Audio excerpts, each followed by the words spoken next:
came up with a proposal for the idea and we pitched the proposal to our acharyas. After rectifying a couple of errors in the proposal, we moved on to make a list of things we need to keep in mind. Utilizing this list, we came up with a list of problems that we have to take preventive measures for. And we got inputs from our acharyas, our student body, as well as the rest of our student council. An example for this would be waste management, where we came up with a solution to donate the food to the extra food to the charity banks. First of all, we created some guidelines to ensure that the juniors enjoyed both a healthy and enriching potluck. Then we designed menus that were inclusive of alternatives that were healthier than the general menu items, so that they could enjoy both a tasty and holistic potluck.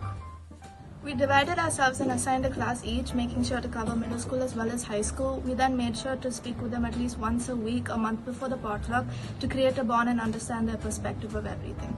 Very first official meeting with all the grade representatives, the first thing we did was we introduced ourselves by our badges, and by doing so, we got to know each other very well. Then, we told them that the potluck is going to be a student-led event, and we told them the do's and don'ts and what we expect from them during the event.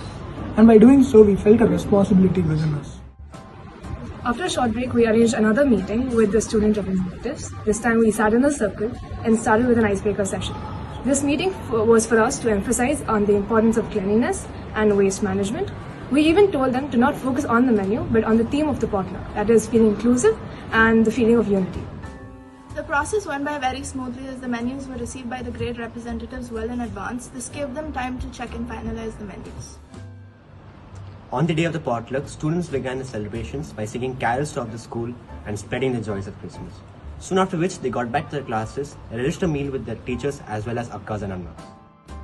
While enjoying to the fullest, students also ensured to maintain cleanliness and were aware of their surroundings. Thanks to the use of steel plates, the garbage produced was minimal. At the end of the day, the food left behind was not thrown away. Instead, it was packed responsibly by the classes and given to the dining hall for charity.